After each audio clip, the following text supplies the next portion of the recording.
Hello everybody, this is Scott from Purgatory Interactive, and today I'm showing you Frontlines World War III, the new card game. It's an RTS card game that we're working on here. This is a pre-alpha build, I want to point that out.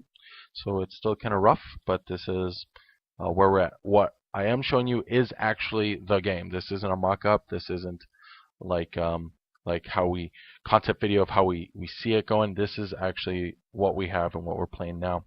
So I'm going to record hopefully 3 videos. The first video is going to be the collection and deck building. I'm going to show you how we build a deck, save it, and then the second video I'll actually play against another player, the programmer actually, and with that deck.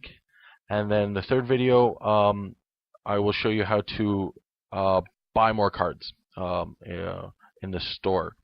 So I'm just going to go ahead and hit collection. Okay, so this is our deck building screen. It allows us to pick what side we want to be. America, Russia, China, the NEA, and Japan. Right now the only 2 in the game that we're testing is America and Japan. So there's 6 types of cards. There's HQ, units, structures, research, command, and tactics. They each kind of have their own unique abilities in the game. HQ is your main building. I'll go ahead and show you the Japan one. So I'm going to build the Japan one. Mainframe. So I'll zoom in on that. So what it does is this is the Japanese main building.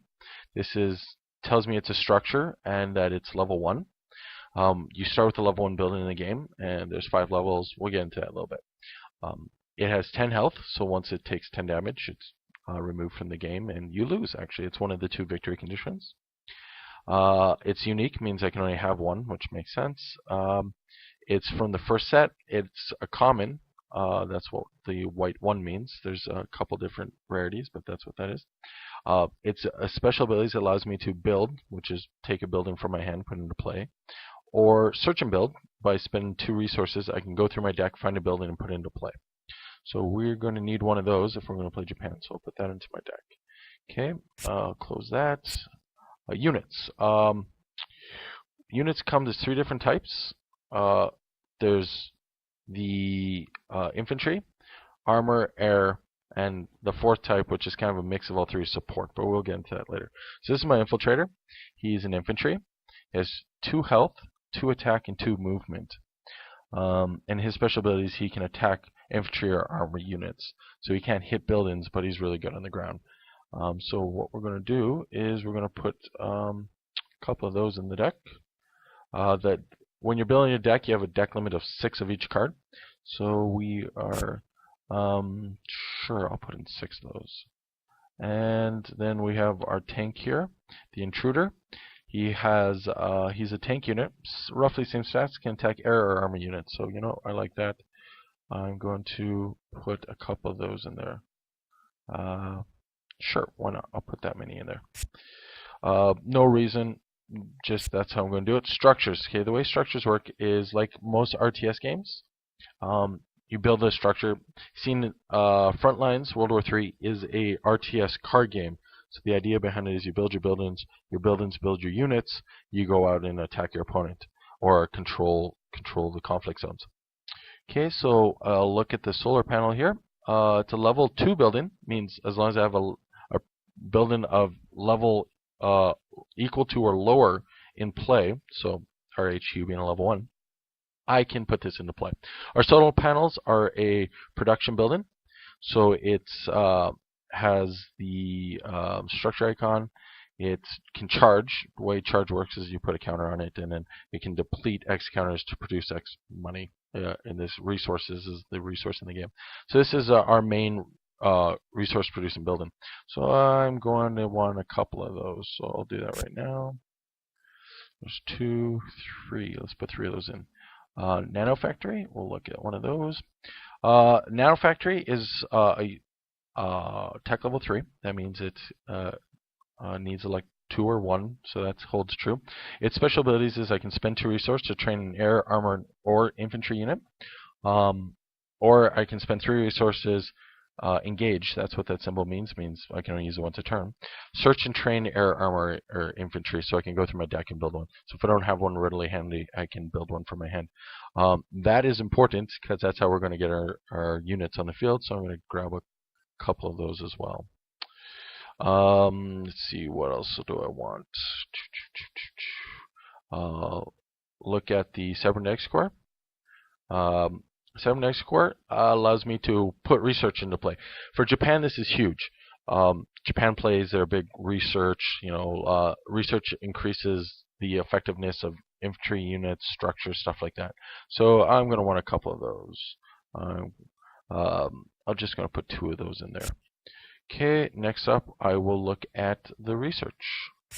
Okay, right now in the game we only have the 3, so we'll look at the exoskeleton. All my infantry gain +1 health. That's really cool.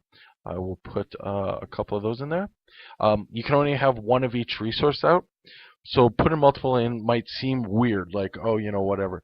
But one of the key factors of the game is the fact that I can discard cards for resources.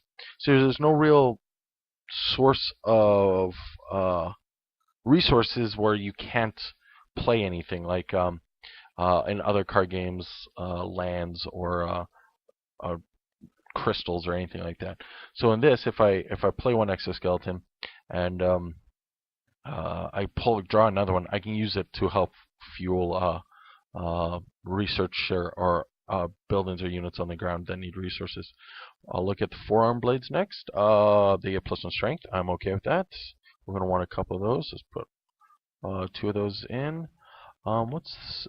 Heavy mortar rounds? Says all armor units may now target structures when attacking. There you go. That's how I'm going to attack structures if I want to win that way. The other victory condition I can is control 2 out of the 3 conflict zones. So that's kind of a backup. I don't think I'm going to hit structures, but just in case, it's there. And currently there's no command cards, but we'll look at the tactics. What do we have for tactics?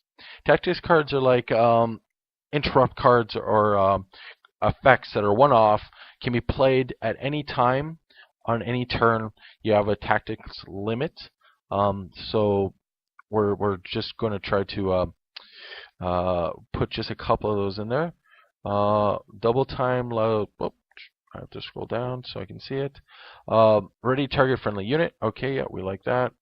Wow, okay, well there's a bug.